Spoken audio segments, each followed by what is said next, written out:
So regarding the avian flu plan, which I described in the last video, we have finished all of the adaptations to the stables and to the runs, and we now feel that we do meet all the restrictions that have been placed upon us by the government because of the recent outbreak. It's taken a few days longer than I'd wanted it to. The new enclosures took longer than I'd expected to arrive. We had a delivery of wood chip, which is now in the bottom of one of the coops. I've adopted the deep layer system because they're not allowed out now. They were going to go into one of the fields of the tractors. They're not now, so I've had to adopt that deep layer system, and I'll show you that. So taking a few days longer, but I think we're there. I think we meet all the restrictions. I'll give you a full tour of all the coops and the stables at the end of this video, but for now, this is how I did it.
I want to give them a bit of access to the outside, so I've purchased this cage, which is going to be fitted to the outside of the stable. I'm going to adapt it so I can open this door and they can spend some time in here as well as in the stable. I've got another one of these which will go in the other stable for the free rangers, which are going to go in probably this afternoon, maybe tomorrow morning. But now I've put the frame up. Thank you. I've put the frame up. Now I'm going to do the netting, and I'll show you what it's like when I'm finished. Nearly there. This enclosure is done. The netting is up. I've just got to tidy up some of the tie wraps on it, but the chickens are now free to go into it. They're still in the stable at the moment. I think they're just a little bit nervous, so that one's done.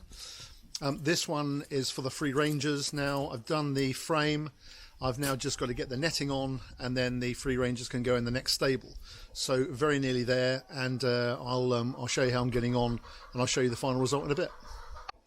So that's it. Preparations complete. We have carried out all the changes that we needed to carry out to comply with the new restrictions.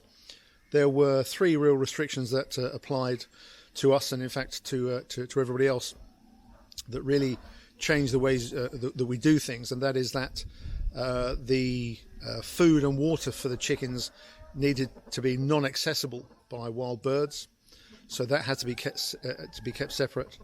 The birds themselves have to be separated from wild birds, so some kind of enclosure was called for there, and disinfectant. We had to disinfect boots as we entered and left the area where the chickens were kept in. So we've done all that now. So let me show you around. So these are the hens that the chickens that were in the tractor out in the field. They were more or less free range, so we had to do something about those. Let me show you what we've done now. We started off with this enclosure on the outside of the stable, which gives them some outside space. should they need it. And inside,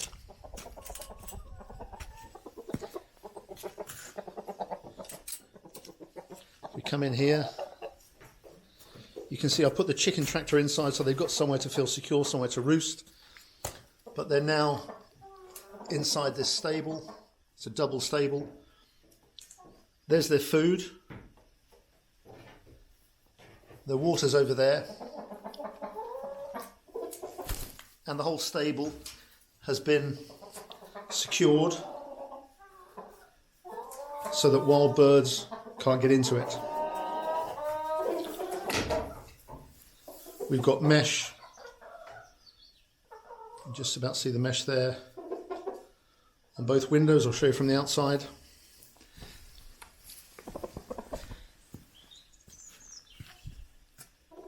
So that is hopefully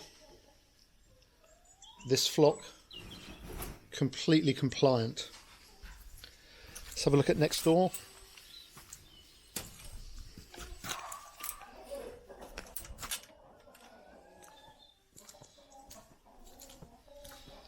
Again, there's the mesh at the windows, which you saw me putting up in the video. So that's fully secure, fully compliant now. There are 14 chickens in that double stable, and as of tomorrow morning there will be 8 in here. Again, they've got a outside enclosure so they can get some fresh air. We're going to open that stable door. We've got mesh on that window again for security. And the free rangers, which are at the moment free ranging, will go in here tomorrow morning. Their food and water will be kept in the stables, which means that they again will be fully compliant with the current restrictions.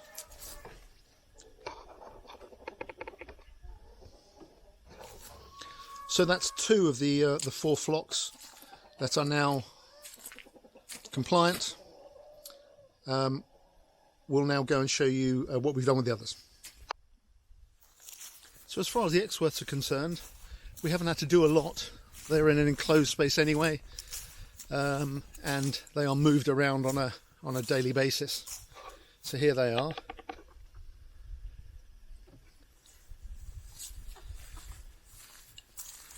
Getting much bigger now. So they're in an enclosure. They've got the chicken tractor, and if you've been watching some of our other videos, you'll see that this is moved around on a basis every few days. Food and water's in there, fully enclosed area, so the wild birds can't mix with them and they don't have access to their food and water.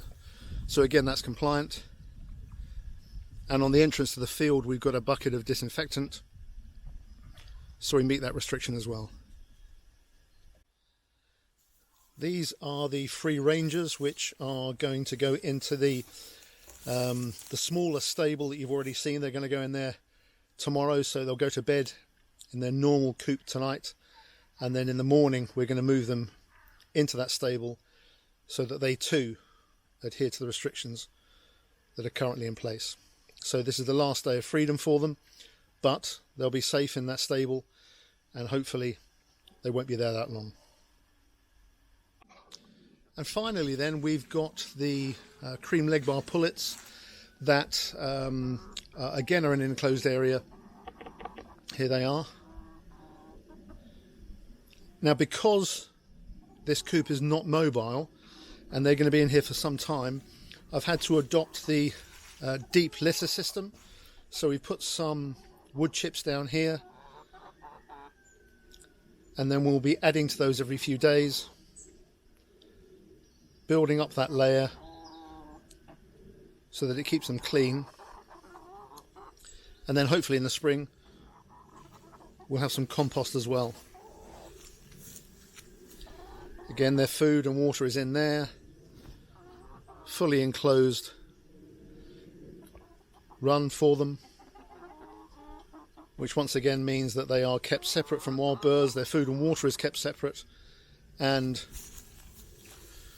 got some buckets here of disinfectant, which we use whenever we come in and out of the area.